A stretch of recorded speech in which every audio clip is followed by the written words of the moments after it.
There are all kinds of smartphone spy apps you can download, things like cell phone and keystroke trackers to keep tabs on calls, text messages, and where someone is in real time. It could happen to you whether you're in a relationship or just ending one.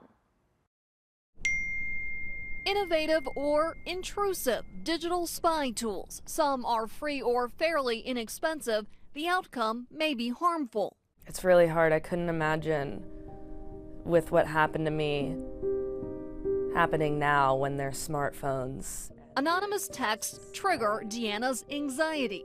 I don't know who could be on the other line because for many years it was my rapist on the other line. Deanna says she was stalked by a boy she knew who raped her when she was 14. She never felt alone and says social media made it easier for him to track her. One day at church hit especially hard. And then I got a text message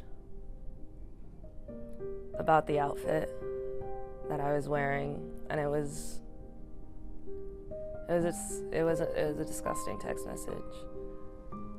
And I went home and I threw away that outfit. And I got mad at myself because I didn't see him. Smartphone technology has evolved quite a bit since you can track someone in real time, capture keystrokes, even tap into a user's iCloud. It's just gotten a lot more scarier for me. And it can change the course of any relationship. I mean, it's just like any other tool that we have. We can use it for evil or we can use it for good. Deidre Pruitt counsels married couples recovering from infidelity.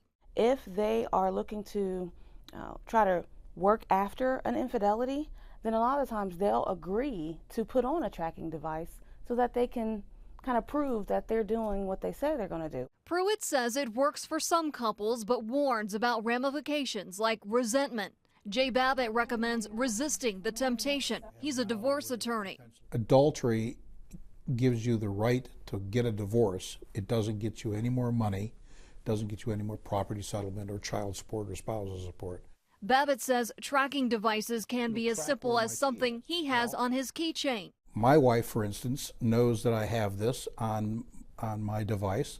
She can access it, so she can find my keys if necessary, meaning she can find me. A lot of times people may give permission and then forget. Babbitt uses keystroke apps as an example.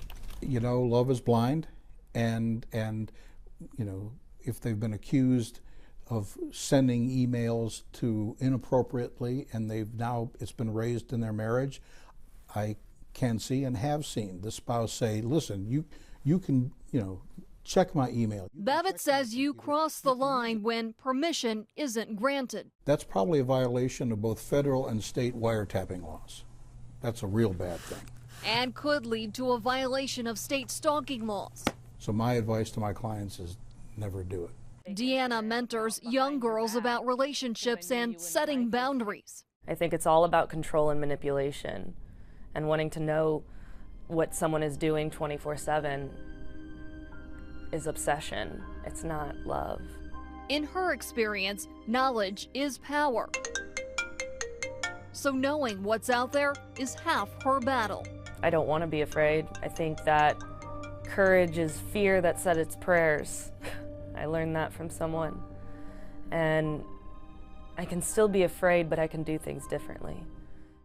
The divorce attorney says if you've given permission to be traced and that's not what you want anymore, the key is to withdraw it and make sure you are crystal clear. Tara Morgan, 6 on your side.